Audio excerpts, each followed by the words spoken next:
বলখের বাদশা ইব্রাহিম, তুমি আজকে বাদশাহী পাইছো, রাজপ্রাসাদে আরামে ঘুমাও, টাকার মালিক, বাড়ির মালিক, তোমার অর্ডারে বলখের মানুষ দাঁড়ায় আর বসে, তোমার অর্ডারে সবাই তোমার কথায় শুনে, তোমার কথায় সবাই রাত দিন বানায়, তোমারে সবাই সেলিউট দেয়।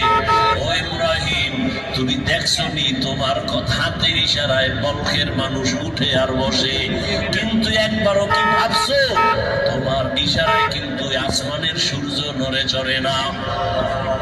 তুমি তাকায় দেখছো আকাশের ভেতরে চাঁদ, তোমার অর্ডারে চলে না।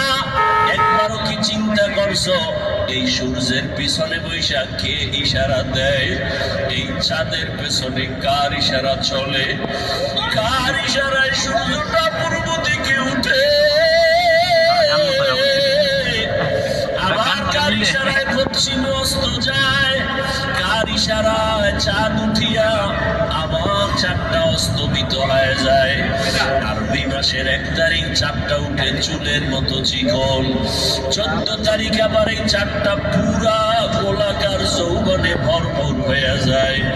15-16 তারিখ থেকে আবার ওই চাঁদের যৌবনে ভাটা লাগে, ভাটা লাগতে লাগতে লাগতে লাগতে আরবি মাসের শেষে দেখো ওই চাঁদ আগের মতো এখন আর নাই। আল্লাহ বলে, বান্দা নজর করে দেখ, আজকে তোর হাতের মধ্যে শক্তি, জবানের কথায় শক্তি, চোখের মধ্যে শক্তি। একবারও কি তুই ভাবছো? মানুষ হিসাবে ভাবার দরকার। একবারও কি চিন্তা করে দেখছো নিরে গোলাম, তুই যখন কিছুই ছিলি না, কাইফা তাকফুরুনা বিল্লাহি ওয়া কুনতুম আমওয়াতান ফাআহইয়াকুম সুম্মা ইউমীতুকুম সুম্মা ইউহয়ীকুম, তোর কোনো অস্তিত্বই ছিল না, আমি এক ফোঁটা পানি দ্বারা মায়ের গর্ভে তোরে আস্তে আস্তে করে চাঁদের মতো বানাইছি, দুনিয়াতে বানাইয়া তোরে আমি মায়ের গর্ভ থেকে পাঠাইছি। যখন তুই মায়ের গর্ভ থেকে দুনিয়াতে ভূমিষ্ঠ হয়ে গেছো, তুই এখন হাঁটতে পারো না, চলতে পারো না, তুই এখন চিনো না তোর মাকে, তোর বাবাকে, তুই এখন চাঁদের মতো সরু অবস্থা, তোর হাতে কোনো শক্তি নাই, পায়ে কোনো শক্তি নাই, তুই এখন বড় দুর্বল। একটা মশায় যদি তোর উপরে যায় না, একটা পিপুলিকে তুই নাড়াচাড়া করতে পারো না। জায়গায় প্রস্রাব করো, পায়খানা করো, ও বান্দা দেখ আমি আল্লাহ তোরে আস্তে আস্তে বড় বানাইতেছি, চাঁদের মতো আলোকিত, আস্তে আস্তে তুই বড় হও। এখন তুই চোখ দিয়ে তাকাও, তাকাইয়া দেখো তোর পার্শ্বে মা বসা, এক পার্শ্বে বাবা, এক পার্শ্বে তোর খানা রেডি, হাঁটতে পারো না, তুই আস্তে আস্তে এখন হাঁটতেও পারো, পায় শক্তি। ও বান্দা তোর হাতের মধ্যে শক্তি, কিছু ধরতে পারতি না, এখন ধরতেও পারো। বান্দা চিন্তা কর, এই পায়ে শক্তি তোর বাবায় দেয় নাই, তোর জবানে কথা বলার শক্তি তোর মা দেয় নাই, চোখ দিয়া তাকায়া দেখার শক্তি তোর দুনিয়ার কেউ দেয় নাই। ও বান্দা তাকায়া দেখ, তুই জবান দিয়া কথা বলো, এই কথা বলার শক্তি তোর মা বাবা কেউ দেয় নাই। ওরে আমার মাওলার যারা খাঁটি আসে, ওরা গভীর ভাবে চিন্তা করে, আসলে আমার এক পর্যায়ে দেখি আমার মাও থাকবে না, বাবাও থাকবে না, ভাই থাকবে না, বোনেরা থাকবে না, আমার বাড়ি, আমার গাড়ি, আমার টাকা, আমার ক্ষমতা, আমার সম্মানের সময় আমার বাড়িও থাকবে না, আমার গাড়িও থাকবে না, আমার আপন বিবি পর্যন্ত আমাকে ভুলিয়া যাবে, সন্তানরা আমাকে ভুলিয়া যাবে। আমাকে আস্তে আস্তে বড় বানাইয়া চাঁদের মতো যৌবন দিয়া এমন বড় বানায় দিলে, এখন আমার অনেক, আমি এত দুর্বল ছিলাম, এখন আমার সামনে 10 জন দাঁড়াইতেও ভয় পায়, কথা বলতে ভয় পায়, আমার আঙ্গুলের ইশারায় এখন আমার শত শত মানুষ কথা শুনে উঠে বসা করে। আমার এই পাওয়ার কে দিলেন? আমার এই শক্তি কে দান করলেন? আমার কথা মানার মতো ভালোবাসা অন্তরে কে তৈরি করে দিলেন? আল্লাহর প্রিয় বান্দা যারা, তারা গবেষণা করে। এজন্যই তো আল্লাহ বলেন, আরে আসল জ্ঞানী কে জানো? আল্লাযীনা ইয়াযকুরুনাল্লাহা কিয়ামান ওয়া কুউদান ওয়া আলা জুনুবিহিম ওয়া ইয়াতাফাক্কারুনা ফি খালকিস সামাওয়াতি ওয়াল আরদ ربنا ما خلقت هذا باطلا سبحانك فقنا عذاب النار আল্লাহ বলেন আমার কাছে জ্ঞানী কারা জানো? যারা দাঁড়ানো অবস্থায় আমার জিকির করে, বসা অবস্থায়, হাঁটা অবস্থায়, শোয়া অবস্থায়, এক কথায় প্রতিটি মুহূর্তে আমি মাওলার ডাকে সাড়া দেয়, আমি আল্লাহকে ডাকতে থাকে, গবেষণা করে আমি এখন আছি কোথায়, কোথায় ছিলাম, আমার ভবিষ্যৎ কোথায় যাবে, আমি যে ঘুমায় গেলাম ঘুম থেকে আমাকে কে আবার সজাগ করে দেয়, এত সুন্দর মিষ্টি পানি কে দেয়, এত সুন্দর খানা খাইয়া এত মজা পাই, এত মজার খানা কে তৈরি করলেন?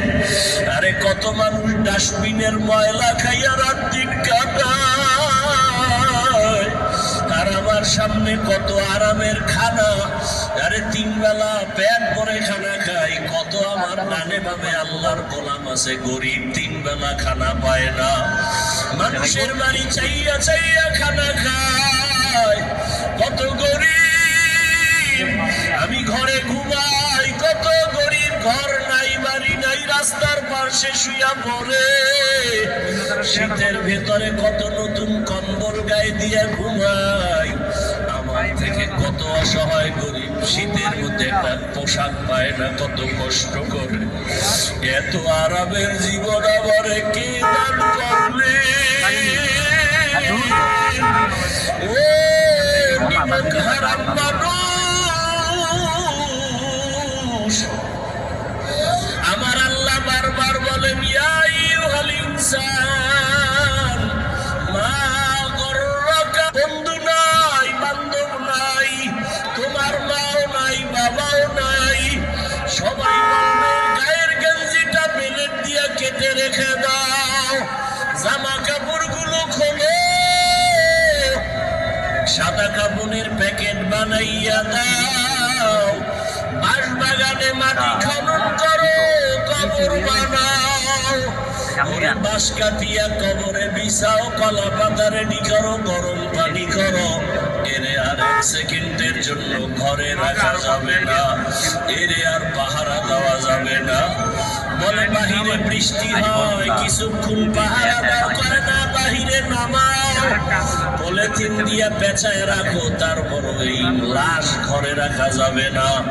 ও মান্দা, তুমি তখন মাওলার কুদরতে তাকায় তাকায় দেখবা মাও ঘর থেকে নামায় দেয়, বাবা লাশটা নামাইতে বলে, আপন ভাই বোনেরা বলে ঘর থেকে লাশ নামাও, জানাজা রেডি হয়ে যাইতেছে। এখন আমার কই টাকা, কই বাড়ি, কই বন্ধু, কই বান্ধব, কই ছেলে, কই মেয়ে, কই মা, কই বাবা, কেমন যেন দেখতেছি এখন আমার ডানে খালি, বামে খালি, সামনে পেছনে খালি, কেমন যেন আমার টাকাও কাজে লাগে না, আমার ক্ষমতাও কাজে আসে না, এখন আমি কেমন জানি একা, আমাকে জানি জানাজা দিয়া কোথায় নেয়। আরে তাকায় দেখতেছি জঙ্গল বাঁশবাগানে আমাকে নিয়ে রওনা, এমন একটা জায়গায় নিয়ে আমাকে শোয়া রাখবে যেখানে আমার চিৎকার দিলেও কেউ আওয়াজ শুনবে না, এমন এক অন্ধকার জঙ্গল যেখানে সাপ বিচ্ছু থাকার বড় ভয়, এমন একটা জায়গায় কবর বানাইয়া হাফিজুর রহমানকে সবাই রাখিয়া চলিয়ে যাবে। আমার বয়ানের চেয়ারে আর একজনে বয়ান করা শুরু করবে, আমার এই চেয়ারে আর একজন বসিয়া বয়ান শুরু করবে, আমার হাতের ঘড়ি আর একজনের হাতে দিবে, আমার জামার একজনে করবে, আমার বলতে আর কিছুই থাকবে না। ইব্রাহিম ইবনে আদহাম পেরেশান হয়ে গেলে, আসলেই তো বলকের বাদশা হয়েছি, আমার কথায় বলকের মানুষ উঠে আর বসে, কিন্তু আমার সূর্য আমার কথায় চলে না, আকাশের চাঁদ আমার কথায় চলে না, তাহলে আমার ক্ষমতার তো কোনো দাম নাই। আমার কথায় যদি সূর্য চলতে না পারে, এ ক্ষমতার কোনো দাম নাই। আমার অর্ডারে যদি চাঁদ উঠে আর নামে না হয়, যদি সূর্য চাঁদ আমার কথায় না চলে, আমার এই পাওয়ারের কোনো মূল্য নাই, আসলে আমার এই ক্ষমতা তুচ্ছ।